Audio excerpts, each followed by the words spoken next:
People make time for everything and everyone else in their life, but they never make time for themselves. If you go up to someone who you know and say, like, would you like to catch up for coffee? Let's do coffee. They're like, oh, I can't this week, but I can next week. How about Thursday, 7 p.m.? Perfect. I'll see you at this place. When was the last time someone is willing to take time out of their life to spend time with themselves? So if I wanted to get to know you, and we've had one dinner, and we had a great conversation, we're spending time here. If I wanted to get to know you, I would have to spend time with you. We'd have to meet up for coffee, a glass of wine. If I really want to get to know you, maybe we meet up once a week. Every Friday night, we go out for a glass of wine, we chat for a couple of hours. After a year, I'd get to know you really well, you get to know me really well. But it requires me spending time with you. So if you want to get to know yourself, you need to spend time with yourself. But in a way that you can inquire, right? So people say to me things like, oh, I walk my dog in the park, that's my time with myself. And you're like, no, it's not. That's you walking the dog. People go like, oh, I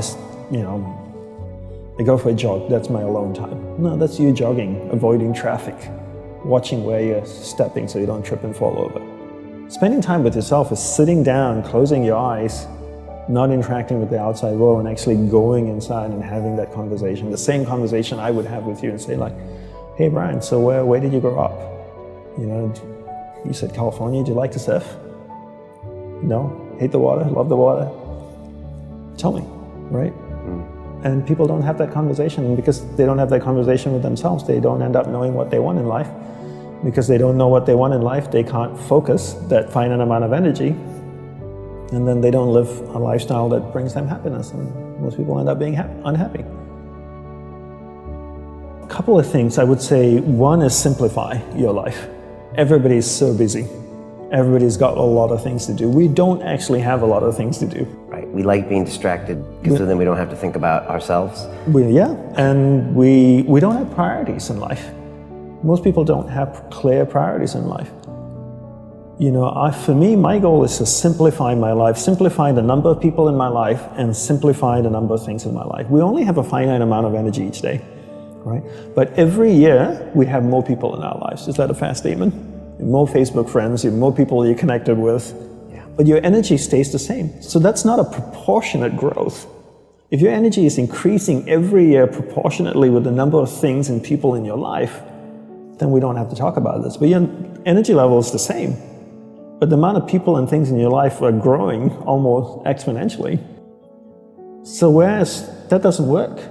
So for me, it's always about simplifying first the people and things into your life, into who and what's most important, taking that finite energy that you have each day and focusing. Second step is learning how to focus and concentrate that finite amount of energy into the people and things that truly matter. Now you start to create a lifestyle that you actually love because you're invested into people and things that matter. And the byproduct of that is happiness. And you said happiness is not a goal. Is that correct? Yes, happiness is not a goal. And if you ask most people, what do you want in life? They say, I want to be happy. Right? Would that be a fair statement? I mean, literally, it's in the U.S. Constitution, I think, the pursuit of happiness. The pursuit of happiness. Right. I always say you should never pursue happiness. Don't pursue happiness. Pursue a lifestyle where the byproduct of that lifestyle is happiness. So happiness comes as a byproduct. I spend time with the people that I love. What is my byproduct? I'm happy. I spend time with people I don't like. I'm not happy. So don't pursue happiness. Pursue a lifestyle that gives happiness. But in order to pursue that lifestyle, you need to be clear what you want in life. What's your purpose in life? And people don't know this because they don't spend any time with themselves. People think that the more you meditate, the better it is. So 20 minutes of meditation is not as great as 3 hours of meditation. And it's actually not how we work. For us, we believed in quality as opposed to quantity. We spent the whole day preparing to meditate. What comes before meditation? Concentration. Concentration comes before meditation. So you need to learn how to concentrate in order to meditate. And we believe that you can't meditate if you can't concentrate. So we spend the whole day focusing on concentration. So when I spoke with someone in the monastery, I spoke with another monk, I gave them my undivided attention. When I worked on my laptop, I focused on working on my laptop. When I swept the sidewalk, I focused on sweeping the sidewalk. So throughout the day, I'm practicing concentration. Now when I go to sit down to meditate, I'm really focused and I can have a dynamic meditation session. And I always use the simple analogy of, take Usain Bolt, for example, the sprinter, right? I don't know much about him except he won 3 gold medals, fastest man on earth from Jamaica. I can make an assumption and tell me if I'm wrong that his whole day is structured, that he eats the right kinds of food and drinks the right amount of water. He goes to the gym. If you look at the boy, he's ripped, right? Probably works out, runs every day, I'm sure, sprints, does all kinds of things. But his whole day is preparing him for 9.57 seconds or whatever it is his world record is, not the other way around. And people come up to me all the time, Brian, and they say, Dhanapani, I'm so stressed out. I've got so much happening in my life. Do you think if I meditate for 5 minutes in the morning, it'll help my whole day?